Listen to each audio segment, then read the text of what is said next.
सध्या नगरपंचायत, नगर परिषदा आणि जिल्हा परिषद यांच्या निवडणुकीची जोरदार चर्चा आहे.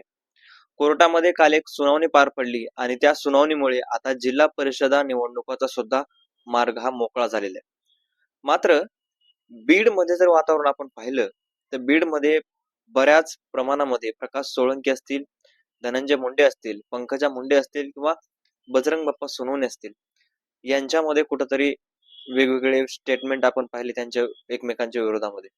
प्रकाश सोळंकी, धनंजय मुंडे एकाच पक्षात असताना देखील धनंजय मुंडेंना कशा प्रकारे प्रकाश सोळंकी यांचा विरोध आहे हे आपण पाहिले. आणि अशाच प्रमाणामध्ये आता धनुभाऊनी मात्र मार्केट जाम केलेलं दिसते आणि एकतर्फी धनंजय मुंडेंनी बीड मध्ये वातावरण फिरवलेलं दिसते.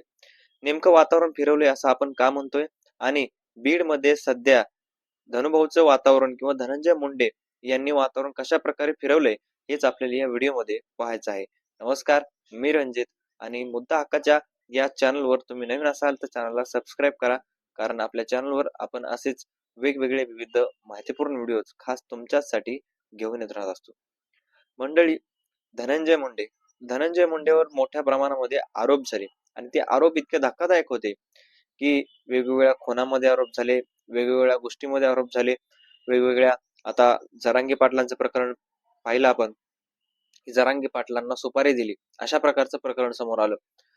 हे सगळे प्रकरण आले, मात्र धनंजय मुंडे खचले नाहीत आणि अजित पवारांनी सुद्धा त्यांना कुठं काही केलं नाही, त्यांच्यावर कारवाई केली नाही किंवा काही गोष्टी केल्या नाहीत की धनंजय मुंडे त्याच्यामध्ये दोषी आहेत की नाही हे सिद्ध झालं नाही तर मी सिद्ध त्यांना कसं काय मानू, धनंजय मुंडे दोषी आहेत मी कसं काय मानू, अशा प्रकारचं अजित पवारांनी सांगितल्यामुळे अजित पवार ठाम राहिले आपल्या भूमिकेवर, ते म्हणजे धनंजय मुंडेंना स्टार प्रचारक बनवायचे. आता स्टार प्रचारक तर धनंजय मुंडेंना बनवायचे, मग धनंजय मुंडेंना स्टार प्रचारक बनवायचं म्हटल्यानंतर कुठेतरी लोकांमध्ये त्यांचं आता सगळं पुढे येणं गरजेचं आहे, भाषण पुढे येणं गरजेचं आहे, भाषणामध्ये नेमकं ते आश्वासन काय देतात हे देणं गरजेचं आहे. आणि त्यावेळेस धनंजय मुंडेंना स्टार प्रचारक त्यांनी केलं. मग धनंजय मुंडेंनी सभा घ्यायला सुरुवात केली. परळीमध्ये एकतर्फी वातावरण झाले. धनंजय मुंडे आणि पंकजा मुंडे त्यांची युती झाल्यामुळे परळीत धनंजय मुंडेंचे जे काही भाषण व्हायला लागले, त्यांना जे काही गर्दी पाहता धनंजय मुंडेंनी वातावरण फिरवलेलं आहे आणि पुन्हा एकदा ते स्टार प्रचारकची जी पदवी त्यांना दिलेली होती ती स्टार प्रचारक पदवी कशामुळे दिली हे त्यांनी सिद्ध केले आणि एक प्रकारे अजित पवार राष्ट्रवादी यांची वर्चस्व बीड मध्ये टिकून राहिल्याचं दिसून येत आहे. आणि बीड मध्ये सुद्धा वातावरण असंच आहे की आपण पाहिलं की संदीप भाया क्षीरसागर आहे तिथं, योगेश भाया क्षीरसागर आता बीजेपी मध्ये गेलेत आणि एक प्रकारे धनंजय मुंडेंच्या सुद्धा तिथं सभा होतील आणि 2 तारखेला कुठेतरी निवडणूक पार पडणार आहे आणि या निवडणुकीच्या आधी मात्र मुंडेंनी बीड मध्ये वातावरण फिरवल्याचं दिसून येत आहे. काल गंगाखेड मध्ये धनंजय मुंडे यांची सभा झाली आणि सभा घेताना फार ते छान बोलले किंवा लोकांना एक प्रकारे ते आवडलं. आश्वासन ती काय त्यांनी जी काय दिली ती आश्वासन सुद्धा लोकांना पटणे योग्य आहेत. आपण जर पाहिलं तर याआधी बऱ्याच नेत्यांचे भाषण पाहिले. एकनाथ शिंदेची सध्या जोरदार चर्चा आहे.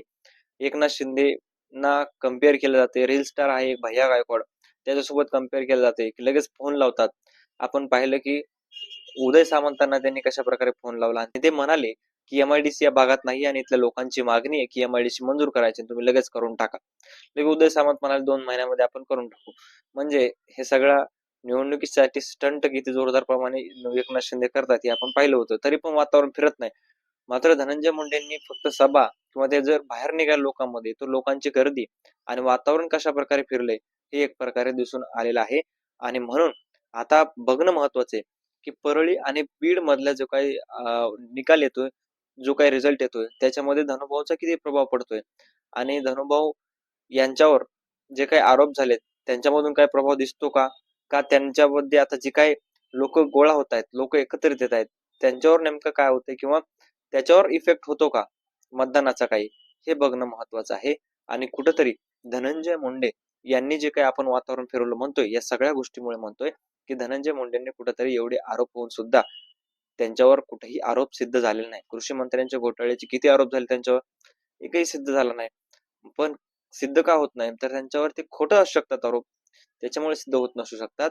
आणि सिद्ध करायला आपली न्यायव्यवस्था त्यांना जे काही त्यांचे परीने प्रयत्न करता येते ते प्रयत्न करताय, मात्र ते त्याच्यामध्ये नाहीतच तर सिद्ध कसं काय होतील, अशा प्रकार सुद्धा आता मोठा प्रश्न पुढं आलेला आहे. आणि म्हणूनच धनंजय मुंडेंनी जे काही वातावरण फिरलंय या सगळ्या गोष्टीमुळे फिरवलंय.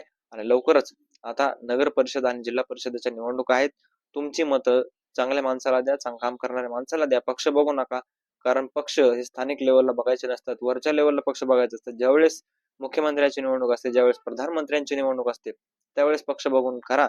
मात्र आता तुमच्या स्थानिक कामाला कोण येते, त्या स्थानिक कामानुसार तुम्ही मतं द्या, असं आपल्या चॅनलद्वारे आपण सगळ्यांना सांगू इच्छितो. भेटूयात नवीन व्हिडिओमध्ये. तोपर्यंत धन्यवाद.